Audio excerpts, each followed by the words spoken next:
I received 2 chargers and 4 cables from Spigen for review.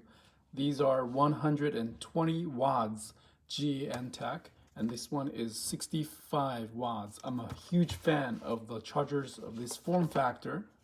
They're going to be great for charging MacBook Pros, iPhones, or Samsung Android phones.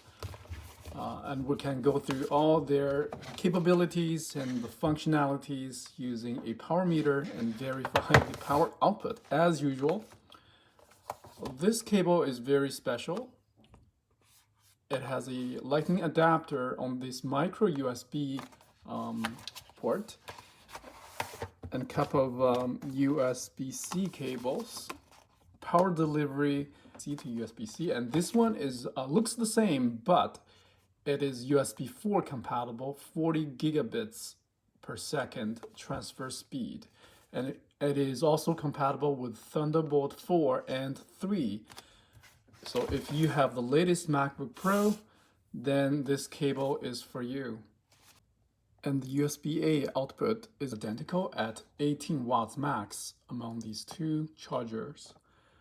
I believe it is QC3 because it does support 9 volts, 12 volts, and 5 volts.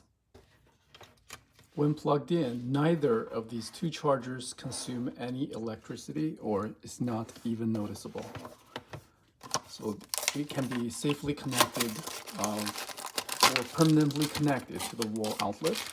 And let's take a look at the USB C to C USB 2 cable. The ports are not labeled, so I just plug into any USB-C port.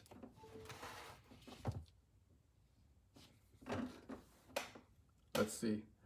My battery state of charge is around 50%.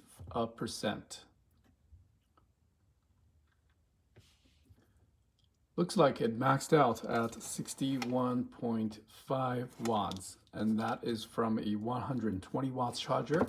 I did not get 100 watts out of it. This USB 4 cable does say 100 watts charging, so maybe I'll have better luck with this one. Let's also test it.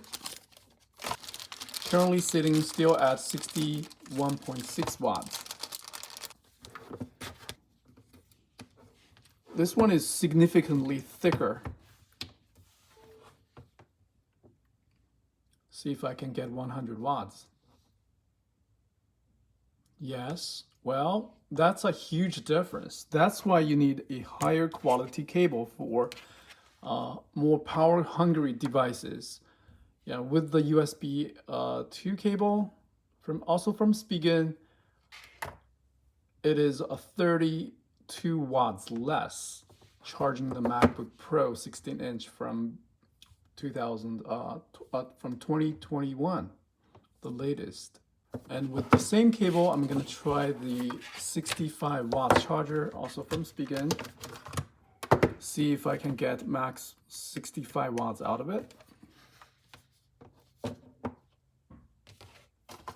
Again, the cable used is the USB 4 cable right here. I'm getting 68 watts, so which means it is really pushing this charger to the limit using the latest MacBook Pro. Additionally, if I want to connect a iPhone to it with this cable, lots of adapters, so if you want to travel, USB, micro USB, Lightning, and the USB-C cable to USB-A is included in one, right? I believe this output would drop if I connect this iPhone 11 to it. 15%, yeah. And the output would be distributed among these 2 devices, charging the iPhone and the MacBook at the same time. And interesting, it doesn't even hit the highest 68 watts anymore, even with 2 devices connected. And the last cable is the MFI certified USB-C to Lightning cable.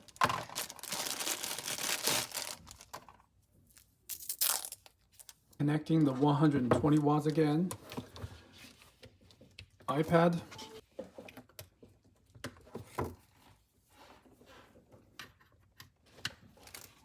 MacBook.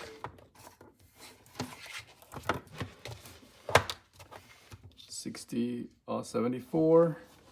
Yeah, I would probably go with the larger option. If you have a large MacBook and iPad, all these larger power consumption devices, it will work a lot better in the size comparison. It's not that big. Quick recap, the best cable here is the USB-C 4 cable that supports 100 watts power delivery. The USB 2, also in the form of USB-C to USB-C, is only 60 watts and 480 megabits per second. This is 40 gigabits per second. This is by far the best cable for MacBooks. Thunderbolt 4. And the other one is the Lightning cable, or the one that can do multiple connections with different adapters. These are generic cables, but still works great for charging iPhone or iPad. The time is now 12:19. My iPhone is at 23%. And keep in mind, when you are splitting power among these devices, it's not gonna work at the full capacity. I have 3 devices connected, and I'm only getting 61 watts. The MacBook is at 61%, 61 watts power output total. But if I remove all these other accessories, I believe the power consumption will increase in a little bit. I have tested a lot of these chargers, but they all behave the same. When you disconnect or reconnect devices, it's gonna reset and stop charging, then the power consumption will ramp up to almost 100 watts. That is the rated power output for one single USB-C port. Thank you very much for watching. I hope this review helped you understand the differences between these cables and the charging characteristics of the 65 watts Spigen and the 120 watts Spigen chargers. These are going to be great travel companions, but you just need to understand the power consumption of your devices and yeah, enjoy. Thank you.